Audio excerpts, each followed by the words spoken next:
यूं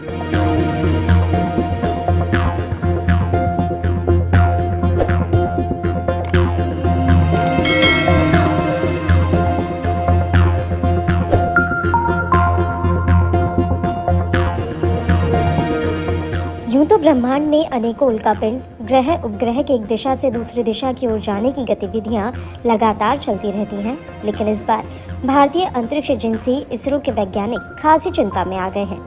दरअसल धरती के करीब एक विशाल उल्कापिंड आ रहा है। इस उल्कापिंड का नाम एपोफिस है, जिसकी निगरानी भारतीय अंतरिक्ष अनुसंधान संगठन इसरो कर रहा है।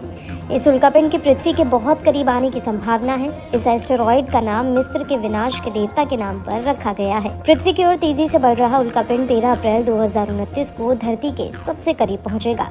वहीं इसरो के पोर्टफोलियो में ग्रहीय रक्षा नाम का नया डोमेन जोड़ा गया है। इसका काम पृथ्वी को अंतरिक्ष से आने वाली खतरनाक वस्तुओं से बचाना है। इसरो अध्यक्ष ने क्या कहा?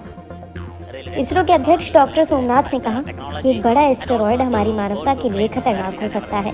इसरो ऐसे खतरे के प्रति सचेत है। हमारा network for space object tracking and analysis Apophis की बहुत बारीकी से निगरानी कर रहा है, क्योंकि हमारे पास रहने के लिए एक ही धरती है। ऐसे खतरों से बचने के लिए हम सभी देशों से सहयोग करेंगे।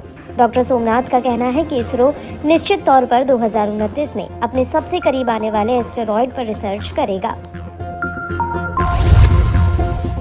किस आकार का है एपोफिस? एक रिपोर्ट के मुताबिक पृथ्वी से 32,000 किलोमीटर ऊपर इस आकार का कोई एस्टेरॉयड कभी भी हमारे ग्रह के इतने करीब नहीं आया है। इसके आकार की बात करें तो यह भारत के सबसे बड़े एयरक्राफ्ट कैरियर INS विक्रमादित्य से भी बड़ा है। इसका अनुमानित व्यास 340 से 450 मीटर है। 140 मीटर के व्यास से ऊपर का कोई भी उल्कापिंड पृथ्वी के करीब से गुजरता है तो उसे खतरनाक माना जाता है। इसे लेकर नेट्रा के head doctor AK Anil Kumar ने कहा कि ऐसा बड़ा उल्कापिंड तबाही ला सकता है। एस्टेरॉयड की पृथ्वी से टकराने की कितनी संभावना? एपोफिस को लेकर नासा और इसरो के वैज्ञानिक चौकन्ना हो गए हैं। बता दें कि एपोफिस को पहली बार 2004 में खोजा गया था।